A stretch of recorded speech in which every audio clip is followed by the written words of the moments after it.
Narito na ang balitaan sa CNN Philippines. Justice Secretary Vitaliano Aguirre naghugas kamay sa pagkakabasura ng kaso ng mga suspected drug lords na si Kerwin Espinosa at Peter Lim. Top 10 sa mga magtatapos sa Philippine Military Academy, inanunsyo na. At daang-daang pamilya nasunugan ng tirahan sa Las Piñas.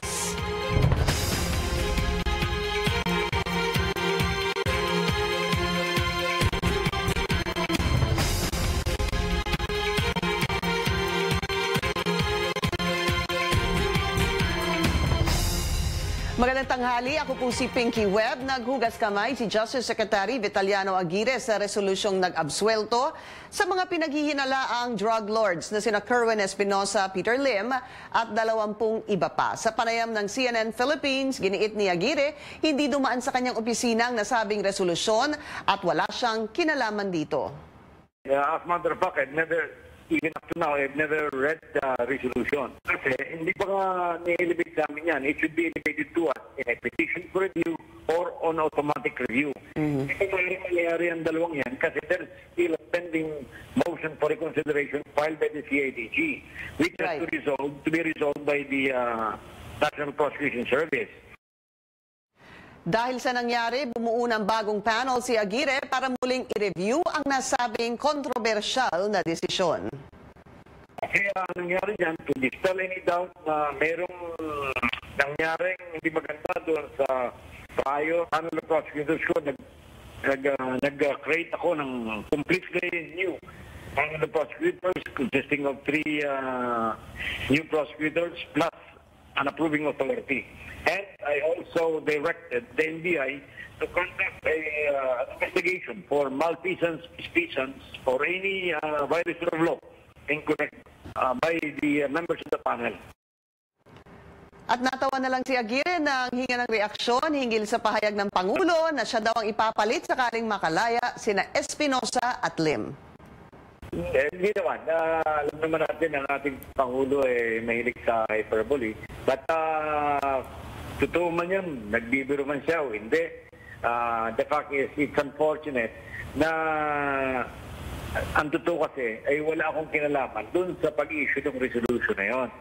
Because unknown to many, ang Department of Justice ngayon ay parang ang investigation namin ng mga new cases ay divided into 2. Yung National Prosecution Service level, headed by the not Prosecutor General and by the Office of the Secretary, yung aking office, na magkakaroon lang kami ng chance to intervene in a case when a case is elevated to us for review, automatic review, or a petition for review.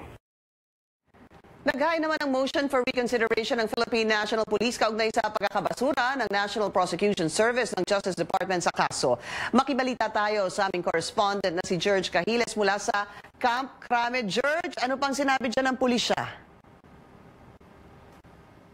Hello, Pinky, naninindigan nga ang Philippine National Police na may basihan upang matuloy nga itong kaso laban kina Kerwin Espinosa, Peter Lim at iba pa dahil nga dyan sa di umano'y sa buwatan nila sa pagbebenta ng illegal na droga dito sa bansa. Kumpiyansa nga itong si CIDG Chief Director Ruel Ubusan na matutuloy itong kaso laban sa mga akusado sa kabilangan ng nauna ng pagbasura ng panel of prosecutors dyan sa Department of Justice sa kanilang isinampang kaso na ang dahilan ay itong ang kakulangan ng ebidensya at ang di umano'y pabago-bagong testimonya ni Marcelo Adorco, ang driver at personal bodyguard ni Kerwin. Nagpapasalamat si Ubusan sa pagbubuo ni Justice Secretary Vitaliano Aguirre ng panibagong panel na titingin sa kanilang motion for reconsideration at pag-aata sa NBI kung may nagawa bang pagkakamali ang mga naunang panel of prosecutors sa pagbasura nila sa kaso. Aminado ang CIDG na hindi nila talaga isinama bilang ebidensya ang testimonya ni Kerwin sa Senado hinggil sa sabuatan nila ng iba pang mga akusado sa bentahan ng ilegal na droga. Anya, sapat na ang testimonya ni Adorco para magkaroon ng probable cause at makapagsampa ng kaso sa korte. Dagdag pa ni Ubusan, binawi ni Kerwin ang kanyang testimonya sa Senado noong preliminary investigation sa DOJ. Sa katunayan, simula daw sumulat daw si Ubusan kay Aguirre noong September 2017 upang ipaalam na hindi nagko-cooperate si Kerwin kahit na nasa Witness Protection Program ito. Hindi na daw sumagot si Aguirre sa sulat. Kung babalikan natin na Pinky yung timeline, nagdesisyon ng DOJ panel na i-dismiss ang kaso noong December 2017. Nakatanggap lang daw ng kopya ng desisyon ng CIDG nitong February 7, 2018 o kulang-kulang 2 buwan at naghain sila ng motion for reconsideration noong February 19. Hindi daw masasagot ni Ubusan kung bakit nagtagal bago sila nakatanggap ng kopya ng resolusyon mula sa panel of prosecutors. Pinky. Alam mo, George, natanong natin yan kanina kay Secretary Aguirre, yung timeline na sinasabi mo, December 20, inilabas yung unang resolution. Alam mo yung kwento niya, although on and off yung phone patch natin, yung beeper natin, sinabi niya na dimaan kasi yan sa isang review. Tapos isa pang review, tapos meron pang Prosec General na review. So kumbaga tatlo. And if I remember right, George, ang sinabi niya, medyo mabilis pa daw yun, yung mula doon sa December 20 na resolution, tapos yung paglabas ngayon. Sa ngayon na ang binabanggit, tinanong natin kayo ng CIDG, normally ba kapag may kaso na hinahawakan ng DOJ, na isinampas lang kaso sa DOJ, gaano katagal bago bumalik sa kanila yung kopya ng resolution after makapaglabas nga ng resol? Sabi ng CIDG, hindi namin masasagot yan at tanungin nyo na lang ang DOJ kung anong nangyari doon sa course, kung bakit inabot ng halos 2 buwan bago makarating sa kanila yung kopya ng resolution. Alright. So, ang tanong, nakwento mo kasi kanina, yung testimonya ni Kerwin, gagamitin pa ba ng CIDG bilang ebidensya yung tinatawag na minutes ng Senate hearing kung saan nga umamin si Kerwin Espinosa na may kinalaman nga siya sa pagbebenta ng illegal na droga? Sabi ng CIDG kanina, kung kakailanganin daw at hihingin nga nitong bagong panel na magsabit sila ng panibagong ebidensya ay maaring gamitin nila itong minutes ng Senate hearing. Pero determinado naman talaga si Ubusan na sapat na daw talaga yung testimonya ng si Adorco para tumayo ang kanilang kaso at magkaroon ng probable cause upang makapagsampa ng kaso itong DOJ sa korte. Again, ang binabanggit ni Ubusan ay nagbago ng testimonya itong si Kerwin Espinosa mula doon sa kanyang testimonya sa Senate papunta doon sa preliminary investigation na isinagawa ng DOJ. So, ang sabi ni Ubusan, ang mananaig daw ay yung huling testimonya ni Kerwin Espinosa na ninenegate niya yung kanyang testimony sa Senate. Pinky. Kahit na taken under oath, yun siguro nga lumalabas. Well, maraming salamat sa iyo, George Cahiles, nag-uulat mula sa Camp Crame. Walang pinagsisisihan si Captain Nicanor Fildon sa 6 na buwan niyang pagkakadetine sa Senado at sa Pasay City Jail. Sa programang The Source, kinwento ni Fildon, nangako siyang dadalo sa mga hearing ng Senado hinggil sa mahigit 6 na bilyong pisong shabu shipment na nakapuslit sa bansa. Pero giit niya, dapat muling i-review ang tinatawag na parliamentary immunity ng mga mambabatas. If we will come up with a no law, then let's come up with some provisions there that safeguards the welfare of their subjects. Because in this is what, in hearings, okay, the innocent resource persons. Yeah. Because if they can just invoke their parliamentary immunity, then we have a privileged liars in the Senate and Congress. This is not just about Senator Lacson and me. This is about my interest of reviewing our Constitution, because there's something wrong with our Constitution, granting absolute power to the Senate to come up with their own rules. I do not regret anything. In fact, I did not provoke anyone. I just want to correct some maybe wrong information that were fed to them. Nauna nang iniugnay ni Senador Ping Lacson si Fildon sa korupsyon sa Customs Bureau, kaya't ang defense team ni Fildon hinamon ng senador na maglabas ng pruweba na hindi korap ang kanyang anak na si Pampi na di umano'y sangkot sa cement smuggling. Dagdag pa ni Fildon, naniniwala siyang lalabas din ang katotohanan sa tamang panahon. Because the truth has not yet come out. Unless they will try to retract the accusations they heard against me and the rest of the other innocent resource persons, I believe truth is not yet served. Now, this is what I've been trying to point out.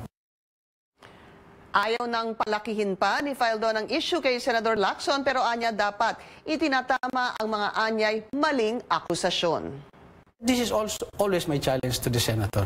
I'm giving him the rest of his life to produce any evidence. And then, pag dumating yan, kahit matatanda na kami, he can hang me publicly. But if he cannot, then I think there should be some gentleman. Which is, between the two of us. Do you want him to apologize if he can't? Sa akin, I will not demand that. Because if you're a gentleman enough, then you know when to apologize and when not to apologize. At handa at excited na rin si Faldon sa kanyang posisyon bilang Deputy Administrator ng Office of Civil Defense. Isa sa kanyang pagtutuunan ng agarang atensyon ang rehabilitasyon sa Marawi. Muling mapapanood ang aking panayam kay Captain Nicanor Faldon mamayang alas 2 ng hapon at alas 7:30 ng gabi. Halos 300 kadete ng Philippine Military Academy ang magtatapos ngayong taon. Isasagawa sa darating na linggo ang PMA graduation ceremony na dadaluhan ni Pangulong Rodrigo Duterte. Makibalita tayo mula sa aming senior correspondent na si David Santos na nasa Baguio City ngayon. David, sino ang mga nanguna sa Class 2018? Well, Pinky, 282 ang eksaktong bilang ng mga kadete na magtatapos sa PMA Class of 2018. Mas mataas ito kumpara last year na may 167 graduating cadets lamang. At ang class top-notcher ngayong taon, si Cadet First Class John Wardin Hontoria ng Fabia, Iloilo. Hindi lang siya number 1 sa klase, siya rin ang class baron o yung pinakalider sa mga kadete. Bihira lang raw ito mangyari ayon sa PMA. Sa katunayan, yung huling class baron na naging top-notcher din ay noong 1951 pa o halos 7 dekada nang nakakalipas. When you become the baron, you will be burdened with so much responsibility. It will take a toll on your study time. For Cadet Hontoria to be able to maintain his standing while performing the duties of baron, that is a very remarkable feat. At gaya ng mga nanguna sa klase, hinakot rin ni Hontoria ang mga parangal. Kabilang na dito ang Philippine Navy Sabre. Ang number 2 naman ay si Cadet First Class Ricardo Liwaden ng Barlig Mountain Province. Nabibigyan naman ng Philippine Army Sabre. Pumapangatlo si Cadet First Class June J. Castro ng Amulong, Cagayan. Sinundan sila ni Cadets First Class Leonor Andrea Hapita ng Butuan City, Mark Jansen Dasilio ng Zamboanga City, Jezaira Buenaventura ng Bai City, Negros Oriental, Jessie Laranang ng San Clemente, Tarlac, Paulo Briones ng Baguio City, Jason Simato ng Kasiguran, Aurora, at Mika Reynaldo ng Bamban, Tarlac. Karamihan sa kanila ay galing sa mga mahihirap na mga pamilya na nagpunyagi, di lang para makatapos sa PMA, kundi magibabaw rin sa kanilang klase. 75 sa magtatapos ay mga babae, so maring ito na yung batch na may pinakamaraming bilang ng mga female graduating cadets. Baka di ko kakayan, baka ma-left behind ako kasi mga lalaki karamihan yung papasok. Pero nung nag-start na po ako, nakita ko naman po na hindi po siya as a weakness, kundi challenge po siya to do better. Kung hindi man po kami yung mga primary na taong isabak sa frontline, we can be part of the decision making through strategic planning. Kabilang sa mga magtatapos sa isang kadete mula Thailand, si Pongpira Disapirom. Noong pa man, may mga foreign cadet, karamihan galing Southeast Asia ang pinapadala dito sa PMA, pero 2001 pa huling nagkaroon ng exchange student na nagtapos at isa rin itong Thai. Si Pangulong Duterte mismo ang mangunguna sa graduation ceremony sa linggo, Marso 18, na dadaluhan rin ni Vice President Leni Robredo. Pinky. Maraming salamat sa iyo, David Santos, nag-uulat mula sa Baguio City.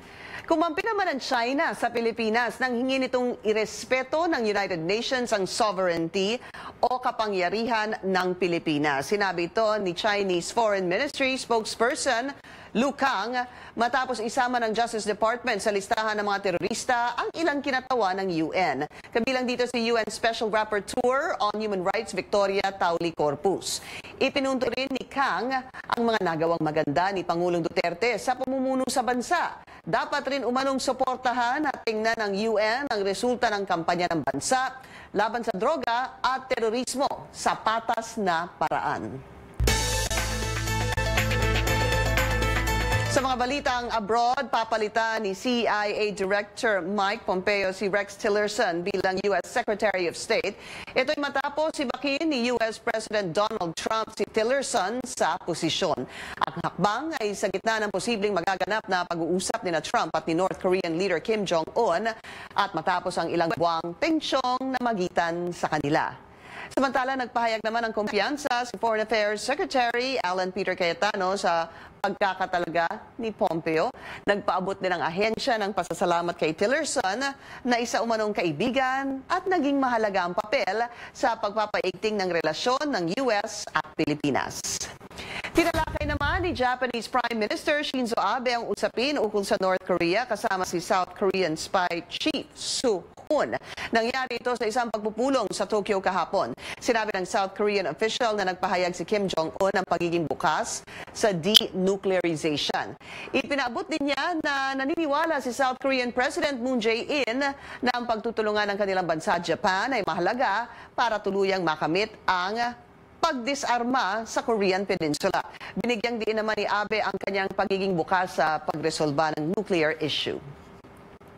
At nakaligtas naman sa tangkang assassination ang Prime Minister ng Palestine na si Rami Hamdallah. Nangyari ang insidente sa Northern Gaza kung saan bibisita ang Palestinian leader para pangunahan ang pagbubukas ng isang water treatment facility. Isang bomba ang sumabog malapit sa kanyang convoy matapos dumaan sa Erez border crossing mula sa Israel.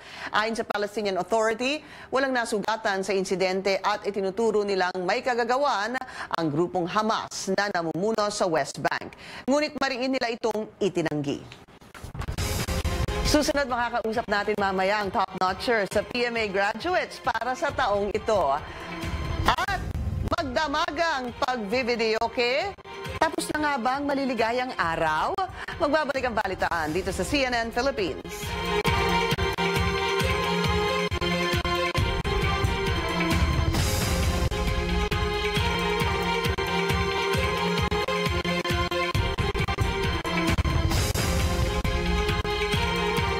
To those of us chased by our fears, never second guess.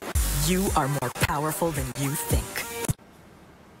Thanks pa kay J. Wardin, please. Hi, J. Wardin. Palayaw. Ha? Good afternoon, ma'am.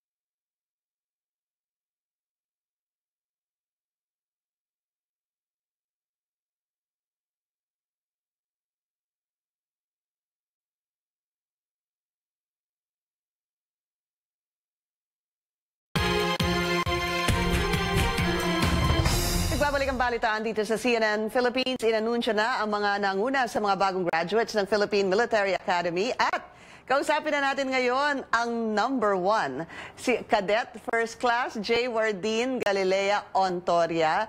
J. Ward, magandang tanghali sa'yo. Good afternoon, ma'am. Magandang tanghali din po. It's good to see you again. Di ba nag-guest ka na sa amin dati? Yes, ma'am. Last year, ma'am. Oh, congratulations. Hindi ko naman alam yung makakaharap ko ay magiging number 1 pala. At ang balita ko, ikaw ang class baron na top-notcher at huling nangyari daw ito, J. Ward, was 7 decades ago? Yes, ma'am. In the person of late Lieutenant Leopoldo Reyes, ma'am, the AD camp of then President Ramon Magsaysay, ma'am. Wow! Paano mo nagawa to, J. Ward? Before having this position, ma'am, we underwent screening wherein the officers, tinignan po nila yung records po namin, our conduct grade, our academics, military performance during trainings, as well as the physical aspects po. So, kumbaga ito po yung parang overall po na performance po namin as cadets. And they have to base from those criteria in order to choose kung sino po yung magiging leader po ng buong kadete po ng PMA. Ayun. Then, luckily po, I was tasked to be given the job. Ginawa ko lang rin po yung trabaho ko po and I just did it well po. Again, congratulations. Ang sabi ko nga, bigyan natin ng background, J. Ward. Huling nag-guest kasi si J. Ward kasama ng ilan pang mga sundalo dito sa CNN Philippines. Yung time na yun, naghihikayat kayo ng mga tao na sumali sa PMA, hindi ba? Yes, ma'am. Yes, ma'am. Okay, so ang sumali... That's a week or a month, I think, before the PMA entrance exam, ma'am. That's right. And apparently, ang nag-graduate 282 at 75. Yung female, ang sabi ito daw pinakamalaki na class graduating ng mga babae? Yes, ma'am. J. Ward, what is... Sir, started with 20% po. 20%. Ano yung pinaka-biggest challenge para sa'yo? I would say na ito pong graduating year ko po na ito, ng pagiging graduating first class cadets po. Kasi yun nga po, binigyan po ko ng pinakamalaking responsibility dito po sa PMA as a cadet officer. So you have to look after the welfare of your fellow cadets and eventually you have to claim the position and lead them towards certain goals to the end of the academic year. So minsan po is nasa sakripisyo rin po yung time mag-aral. Pero yun po talaga sa pangalan po ng trabaho po. Eventually po is naano po naman. Saan ka pupunta? Army, Navy, Air Force? I'll be joining the Philippine Navy po sa Marines po. Marines. At ang huli kong tanong sa'yo, kamusta naman ang Sunday mo? Balita ko, graduation. At merong napaka-importanting mangyayari din sa linggo, J. Ward. Yes, ma'am. So right after po ng graduation ko this coming Sunday is also my wedding po with my special someone po. Congratulations on two fronts sa iyong nalalapit na kasal at syempre pagiging number one sa class. Maraming salamat, J. Ward, and of course, congratulations to you. Thank you, ma'am. Thank you. Sa ibang balita naman, daan-daang pamilya nawala ng tirahan matapos matupok ng apoy ang kanilang mga bahay sa Barangay Almansa 1 sa Las Piñas City kaninang madaling araw. Ayon po sa mga otoridad, umabot sa 5th alarm ang sunog na nagsimula mag-aalas 3 ng umaga kanina. Pasado alas 7 na nang ideklarang kontrolado ang apoy, kasalukuyan pang inaalam ng mga opisyal kung may nasawi o nasaktan sa insidente. Iniimbestigahan na rin ang pinagmula ng apoy. Muling nagpaalala ang otoridad na maging maingat para maiwasan ang mga sunog. Kasi po yung involved na area is gawa po siya sa mga light materials at dahil po sa lakas ng hangin, kaya po mabilis na kumalat po ang apoy. Yun nga po ang lagi natin sinasabi sa mga kababayan natin na kapag ang ginagamit nyo pong kahoy, sana po magkaroon po tayo ng extra effort na bantayan po natin dahil doon po sa aming mga impormasyon, kadalasan po ang pinagmumula ng sunog yung sa mga lutuan, especially po kapag kahoy ang ginagamit nyo. Labas na ng Commission on Higher Education ang Implementing Rules and Regulations ng Free Education Act. Makibalita tayo sa aming correspondent na si Zian Arcangel. Zian, ano yung highlights nitong IRR? Pinky, libre na nga ang tuition at iba pang bayarin ng mga mag-aaral sa kolehiyo sa mga pampublikong paaralan simula academic year 2018 hanggang 2019. Ipinresenta ngayon ng Commission on Higher Education ang Implementing Rules and Regulations para sa Universal Access to Quality Tertiary Education Act o Republic Act 10931. Sa ilalim ng IRR, di na magbabayad ng tuition at iba pang bayarin ang mga estudyante sa kolehiyo o pamantasan na pasado sa admission policies ng kanilang paaralan at sa kanilang unang degree pa lamang. Kailangan ring hindi nag-overstay sa kolehiyo ang mga estudyante. Ang mga estudyante galing sa mga pinakamahihirap na pamilya, mabibigyan ng karagdagang ayuda para sa kanilang pag-aaral. Makakatanggap ng 40,000 pesos kada taon ang mga mag-aaral sa pampublikong paaralan, samantalang 60,000 pesos naman ang matatanggap ng nag-aaral sa pribadong institusyon. Bilang kapalit, kailangan namang magsilbi ng mga estudyanteng libre ang tuition sa ilalim ng return service system habang sila ay nag-aaral.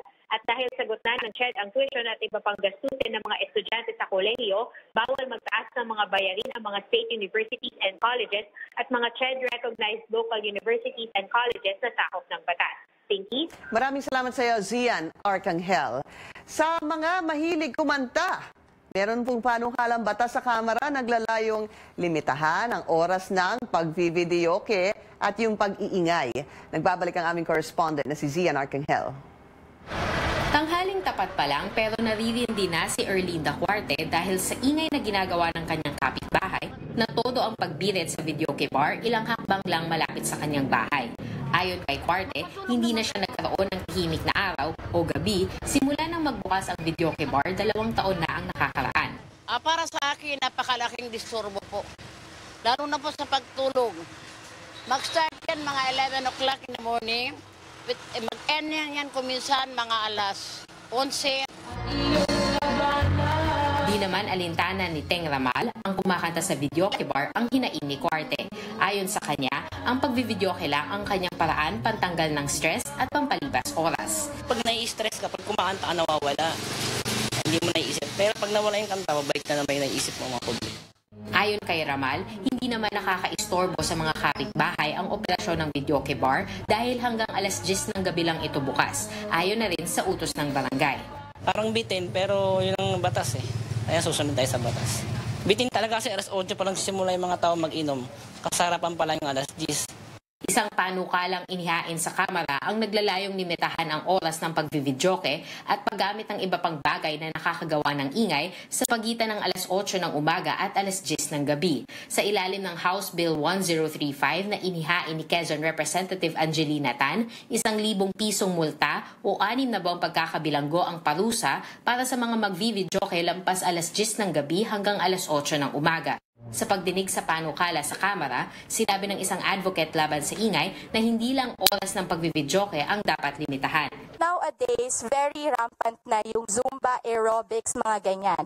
Wala namang pong problema, kaso what is concerning us now is since it's becoming rampant, they're actually using loudspeakers. Naiintindihan naman ni Ramal ang dahilan kung bakit kailangang limitahan ang oras ng pagvividyoke. Pero sana raw, maging mas maluwag ang mga mambabata sa pagtatakda ng oras kapag Sabado at Linggo. Pag Sabado, pwedeng 12 ng gabi, tsaka Linggo kasi wala namang pasok. Pag mga Lunes to Friday, pwedeng 10 kasi may mga pasok. Magkakaroon pa ng karagdagang pagdinig ang mga mambabatas para tingnan kung may iba pang makina na maidadagdag sa sakop ng batas at magtakda ng siyentipikong paraan para malaman kung ano ba ang maituturing na ingay. Zian Arcangel, CNN Philippines. Nilinaw ni Binibining Pilipinas International 2017, Mariel De Leon ang komento niya kay Catriona Gray. Sinabi noon ni De Leon na tila scripted ang sinabi ni Gray sa isang pageant event.